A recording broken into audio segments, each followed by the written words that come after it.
Okay, so let's dive into your analysis of this latest Rings of Power episode. You called it your favorite yet. Mm-hmm. And what's interesting is that you say that despite Yeah. some creative liberties the show's taking with Tolkien's world. It's that push and pull I find so fascinating that you love the episode, but also we're like, hang on a second, with some of the source material. It's like you enjoyed it, but also had some issues with it, but ultimately really liked it. It's complex. Yeah. It's a complex relationship with adaptation. For sure. And you were really excited about the streamlined storylines this time around, especially those that focused on the rings and Numenor. Right. I think we both know that's been a big... Yeah, juggling all those plot lines. Triggling all those plot lines. It's been a challenge for the show, for sure. Yeah. And it sounds like you're somebody who prefers when they lean into Tolkien's writing a bit more directly. Absolutely. And you definitely clocked all those little nods to the Silmarillion and Fellowship. It was like you were just bursting with excitement about Arendelle, Tour, and those little Easter eggs. I mean, even the mispronounced Barahir. Oh, which, for the record, should be Barahir. Just throwing that out there. I like how you even caught that. Yeah. Got to be accurate with the pronunciation. Yeah. But those little mentions weren't the only thing that stood out to you. Oh, no. Not even close. The way you connected Narvi crafting the doors of Durin with Celebrimbor studying them. Right. It's like you're putting a puzzle together. Exactly. You're seeing the connections between the Second Age and the Third Age. Yeah. And that shot of Tol Eressëa from Menel Tarma.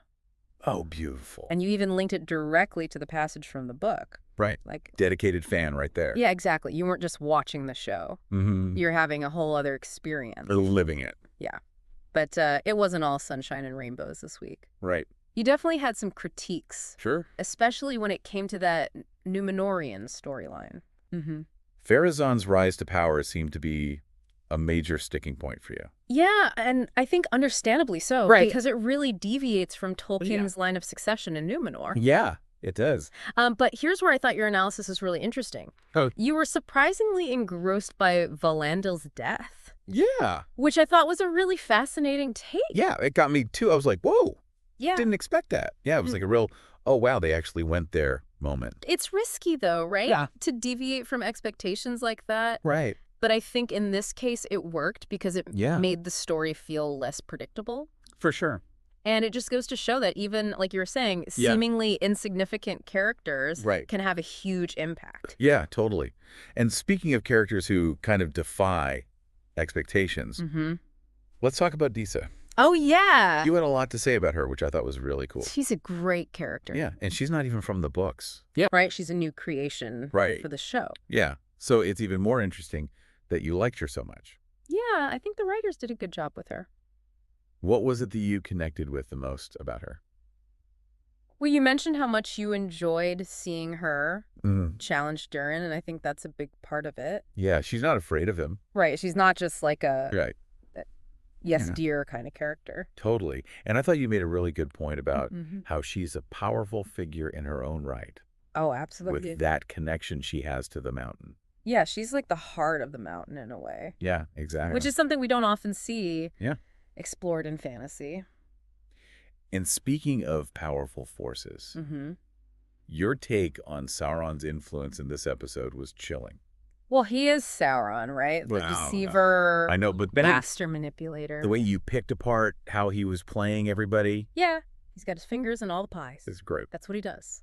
And you seemed especially happy with how they focused on his manipulation in the Forge. Yeah, it was really well done. You even said you thought the show was being faithful to the source material there? Right, because that's such a crucial part of the story. The whole idea that power can corrupt even with the best of intentions. Right. And I think the show really captured that in those little moments where he's just kind of planting seeds of doubt. It's like he's playing the long game. Exactly. He's always thinking 10 steps ahead. Which is scary. Oh, yeah, he's a scary dude. But as much as you're into that whole Sauron thing, there was one thing that you couldn't let go of. Yeah.